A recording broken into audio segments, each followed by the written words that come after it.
So second unit, Marketing Information System, MIS. Unit 2, Marketing Information System అంటే ఏంటి?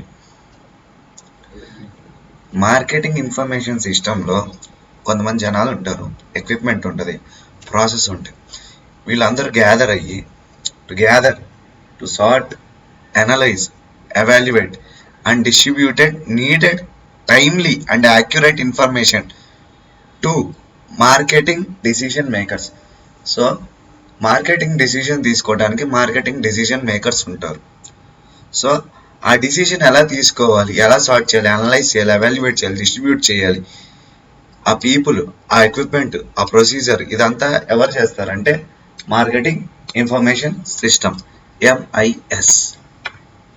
So sort, evaluate and distribute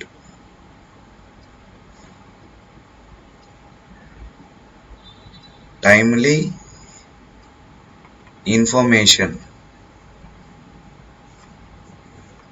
to make marketing decisions by market makers. So market makers అనేవాళ్ళు ఈ decisions చేస్తారు. ఎలా అంటే by using MIS అనేది ఒక software కూడా అయి ఉండొచ్చు. ఇంకా మార్కెటింగ్ రీసెర్చ్ కూడా చేయొచ్చు. మార్కెటింగ్ రీసెర్చ్లో ఏం చేస్తారు అంటే ఫస్ట్ డిజైన్ చేస్తారు, దీన్ని రీసెర్చ్ని, డేటాని కలెక్షన్ చేస్తారు, కలెక్షన్ ఆఫ్ డేటాని కలెక్ట్ చేసిన తర్వాత ఏం చేస్తారు, దాన్ని అనాలిసిస్ చేస్తారు.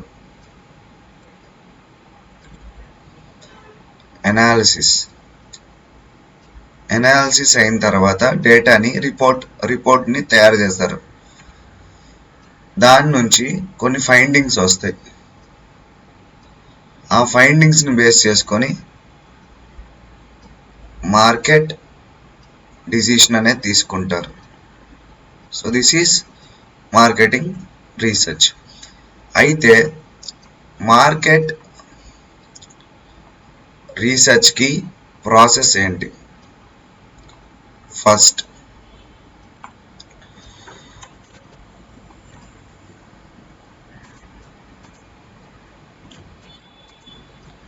సో ప్రాబ్లమ్ని డిఫైన్ చేయాలి, ఒక రీసెర్చ్ ప్లాన్ని డెవలప్ చేయాలి, ఇన్ఫర్మేషన్ని కలెక్ట్ చేయాలి, కలెక్ట్ చేసిన ఇన్ఫర్మేషన్ బేస్ చేసుకొని ఇన్ఫర్మేషన్ అనలైజ్ చేసిన తర్వాత ఫైండింగ్స్ని తీసుకొని డెసిషన్ తీసుకోవాలి.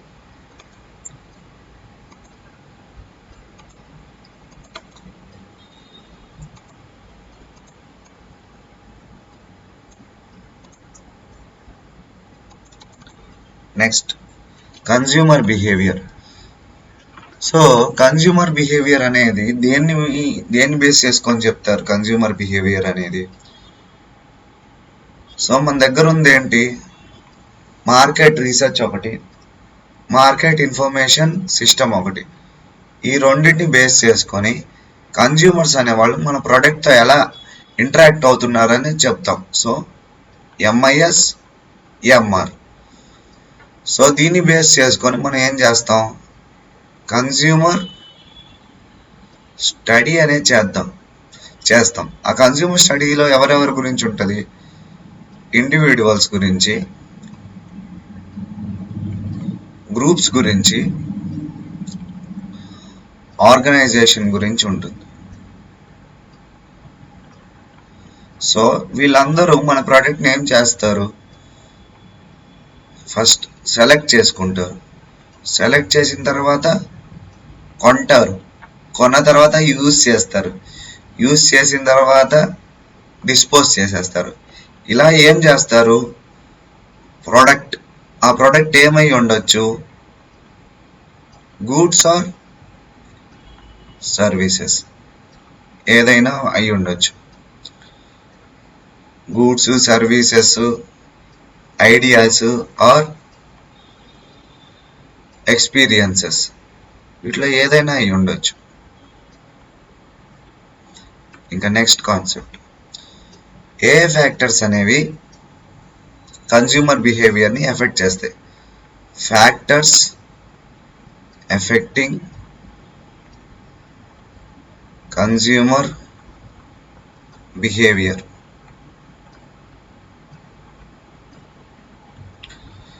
ఏ ఫ్యాక్టర్స్ ఎఫెక్ట్ చేస్తాయి అంటే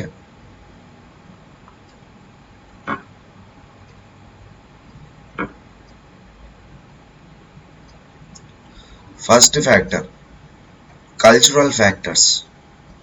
లైక్ మెక్డొనాల్డ్ ఇండియాలో వచ్చినప్పుడు వాళ్ళు బీఫ్ని అమ్మలేదు, ఓన్లీ చికెన్ మటన్ని అమ్మారు.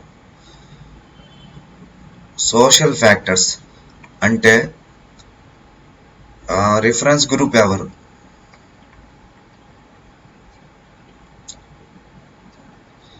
ఇంకా మెంబర్షిప్ గ్రూప్ ఎవరు,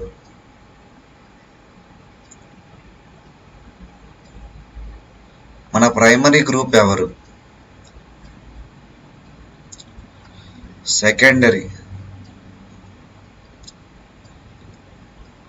మన ప్రోడక్ట్ని కొనాలని యాస్పైర్ చేస్తున్న గ్రూప్స్ ఎవరు. ఈ యాస్పిరేషనల్ గ్రూప్స్ ప్రొడక్ట్స్ కొనడం కోసమే ఇంట్రడ్యూస్ చేసింది ఈఎంఐ ఆప్షన్. ఎందుకంటే మిడిల్ క్లాస్ వాళ్ళు కొన్ని ప్రొడక్ట్స్ కొనలేరు సింగిల్ పేమెంట్లో. సో మల్టిపుల్ పేమెంట్స్లో ప్రీమియం ప్రొడక్ట్స్ కొనడానికి తీసుకొచ్చిందే ఈఎంఐ.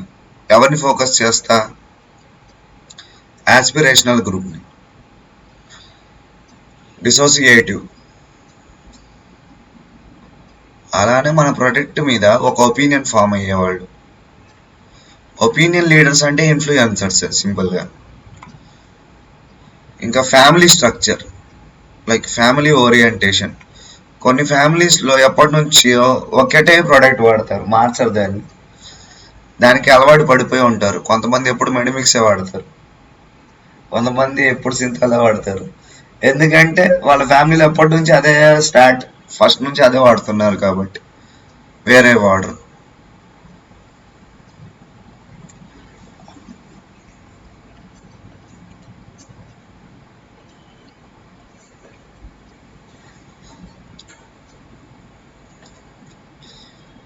Orientation, procreation. సో ఇంకా పర్సనల్ ఫ్యాక్టర్స్ కూడా డిపెండ్ అయి ఉంటాయి. పర్సనల్ ఫ్యాక్టర్స్ ఏంటి,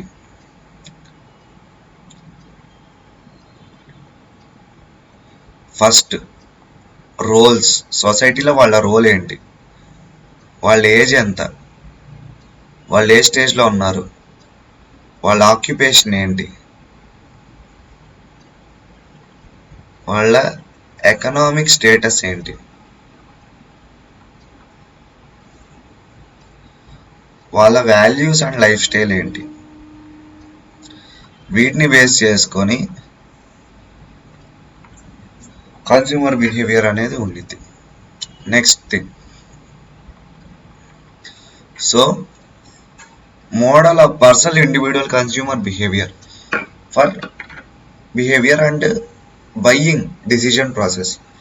సో కన్స్యూమర్ బిహేవియర్ అండ్ ఏదైనా ఒక ప్రోడక్ట్ని కొనాలంటే ఎలా డిసైడ్ అవుతారు, బయ్యింగ్ డిసిజన్ ప్రాసెస్ ఎలా ఉంటుంది. ఫస్ట్ థింగ్, ఏదన్నా ఒక ప్రోడక్ట్ కొనాలి అంటే మార్కెటింగ్ అన్నా అయి ఉండాలి మంచిగా దానికి సంబంధించి, ఆర్ అదర్ స్టిములై అయినా అయి ఉండాలి. లేకపోతే స్టిములై అంటే రెస్పాన్స్ అన్నమాట. ఫర్ ఎగ్జాంపుల్, నువ్వు ఒక సినిమా హాల్లోకి వెళ్ళావు, నీకు అసలుకి కోకోకోలా తాగాలనే లేదు. సినిమా హాల్లో వెళ్ళంగానే ఫస్ట్ కోకోకోలా యాడ్ చేశాడు, అది నీకు తెలియకుండా నిన్ను ఇన్ఫ్లుయెన్స్ చేసింది, నీ స్టిములై రెస్పాండ్ అయింది, ఇంటర్నల్ స్టిములై. నువ్వు అదేమంటారు సబ్ కాన్షియస్లో నీ మైండ్లో ఫీడ్ అయింది. ఇంటర్వెల్ వచ్చింది, బయటికి వెళ్ళావు, కోకోకోలా అని చూసావు, తాగావు.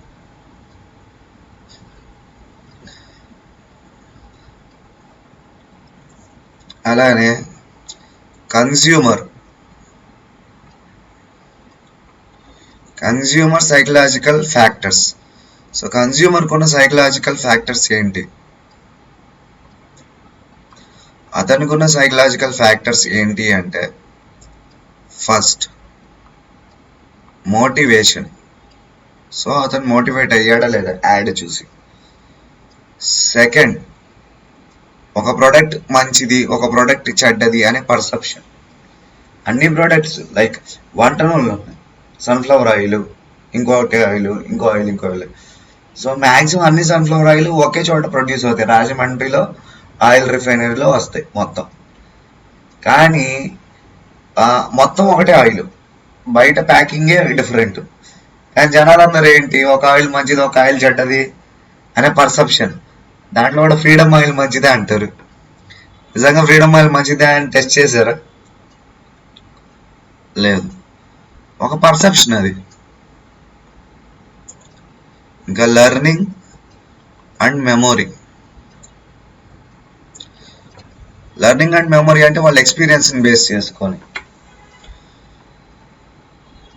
లైక్ కొన్ని వెహికల్స్ బాగా మైలేజ్ ఇస్తాయని, కొన్ని వెహికల్స్ బాగా పర్ఫామ్ చేస్తాయని ఎక్స్పీరియన్స్ మీద తెలుసుకుంటారు.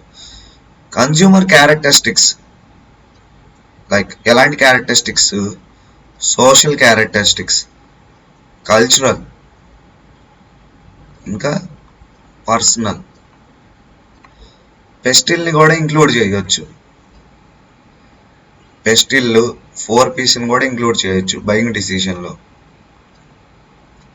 లైక్ ఇప్పుడు వెజిటేరియన్ పీపుల్ అనేవాళ్ళు నాన్ వెజ్ మనం వాళ్ళకి సేల్ చేస్తే వాళ్ళు కొనరు కదా. ఎందుకు? కల్చరల్ థింగ్ అయ్యి ఉండొచ్చు, పర్సనల్ థింగ్ అయ్యి ఉండొచ్చు. Last step, buying decision process comprises of following steps. So ఇప్పటిదాకా కన్జ్యూమర్ బిహేవియర్ని ఏది ఎఫెక్ట్ చేసిద్దని చూసాం. ఇప్పుడు ఓన్లీ బయింగ్ డిసిషన్ ప్రాసెస్ని చూద్దాం. ఫస్ట్, ఎప్పుడైనా కానీ బయింగ్ డిసిషన్లో ఏముంటుందంటే ప్రాబ్లమ్ని రికగ్నైజేషన్ చేస్తాం, దానికి సంబంధించి ఇన్ఫర్మేషన్ రీసెర్చ్ చేస్తాం, evaluation of alternatives. For suppose నా ఫోన్కి పౌచ్ కొనాలనుకున్నాం, ఎందుకంటే నా ఫోన్కి క్రాక్స్ వస్తున్నాయి కింద పడినప్పుడల్లా. సో ఫోన్కి పౌచ్ కొనాలనుకున్నా, తక్కువ రేట్కి ఎక్కడ ఉందని ఎతుకుతా, ఇన్ఫర్మేషన్ రీసెర్చ్. ఆల్టర్నేటివ్ ఏమైనా ఉన్నాయో చూస్తా, చూసిన తర్వాత పర్చేస్ డిసిషన్ తీసుకుంటా. దాని తర్వాత పోస్ట్ పర్చేస్ అయిన తర్వాత దాని బిహేవియర్ ఎలా ఉంది అంటే ఎలా పర్ఫామ్ చేస్తుంది, దాన్ని బేస్ చేసుకొని నెక్స్ట్ టైం మళ్ళీ అలాంటి పౌచ్ కొనాలా లేదా. ఫర్ ఎగ్జాంపుల్ ఒక కంపెనీ ఇయర్ ఫోన్స్ బాగున్నాయి అనుకోండి, నెక్స్ట్ టైం కూడా అదే కంపెనీ ఇయర్ ఫోన్స్ కొంటారు, కంపెనీ మార్చరు. ఒక కంపెనీ పౌచ్ బాగుంది అనుకోండి, నెక్స్ట్ టైం కూడా మళ్ళీ అదే కంపెనీ పౌచ్ కొంటారు, వేరేవి కొనరు. ఎందుకు? ఎందుకంటే ఎక్స్పీరియన్స్, పోస్ట్ పర్చేస్ పర్ఫార్మెన్స్ని బేస్ చేసుకొని వాటిని మనం అలా ప్రిఫర్ చేస్తున్నాం అన్నమాట. సో నెక్స్ట్ పాయింట్, ఆర్గనైజేషన్లో బయ్యర్ బిహేవియర్ అలా ఉంటుంది.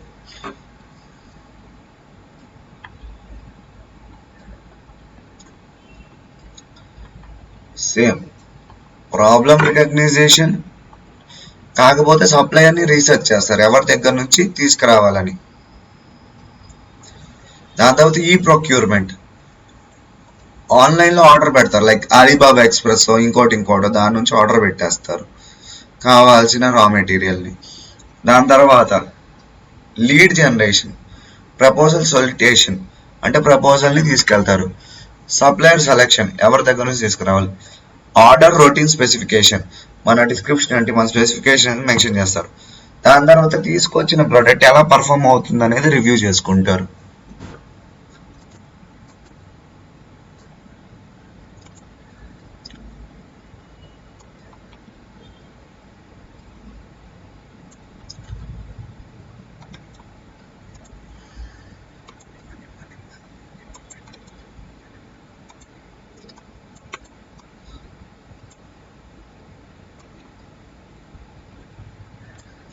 సో దీంతో organization buyer behaviour and steps in buyer behaviour అని కంప్లీట్ అయింది. సెగ్మెంటేషన్, సో సెగ్మెంటేషన్ అంటే ఏంటి? ఏదన్నా ఒక మార్కెట్ జియోగ్రఫీని బేస్ చేసుకొని, అలానే సైకోగ్రఫీ. సైకోగ్రఫీ అంటే ఏంటి? సైకాలజీ. అలానే బిహేవియరల్ సెగ్మెంటేషన్, వాళ్ళ బిహేవియర్. ఎఫెక్టివ్ సెగ్మెంటేషన్ క్రైటీరియాని మెజర్ చేయగలిగేది, సబ్స్టాన్షియల్గా ఉన్నది, యాక్సెసిబుల్గా ఉన్నది, డిఫరెన్షియేట్ చేయగలిగింది, యాక్షనబుల్గా ఉన్నది. ఇవన్నీ సెగ్మెంటేషన్ కింద వస్తాయి.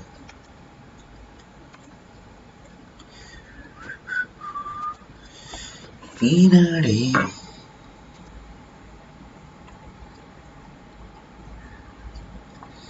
segmentation, types of segmentation, effective segmentation criteria.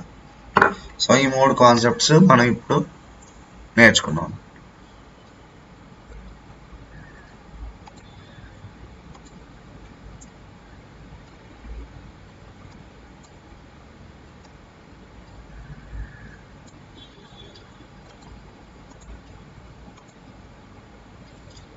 So unit 2లో లాస్ట్ పార్ట్.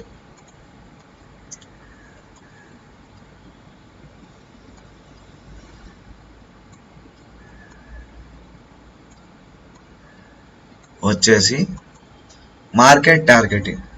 ఏదైనా ఒక మార్కెట్లో టార్గెటింగ్ ఎలా చేస్తారు? సో మనం ఒక ప్రోడక్ట్ తయారు చేసాం, ఆ ప్రోడక్ట్ ఎవరు కొనాలి, ఎవరిని టార్గెట్ చేసి ప్రొడ్యూస్ చేస్తున్నాం, లైక్ దీన్నే మార్కెట్ టార్గెటింగ్ అంటారు. కొన్ని రకాల ప్రొడక్ట్స్ కొంతమంది కోసమే తయారు చేస్తారు, లైక్ ఉమెన్ స్పెసిఫిక్ అయి ఉండొచ్చు, మెన్ స్పెసిఫిక్ అయి ఉండొచ్చు, బేబీస్ చిల్డ్రన్ స్పెసిఫిక్ అయి కూడా ఉండొచ్చు. సో గ్రూప్స్ కానీ ఉంటాయి, లేకపోతే గ్రూప్ ఆఫ్ బయర్స్ ఉంటారు.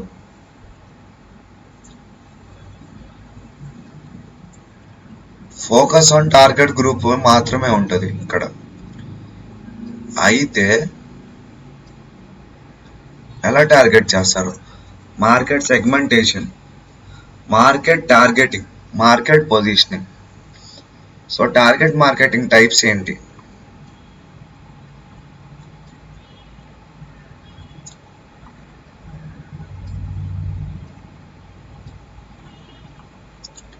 First type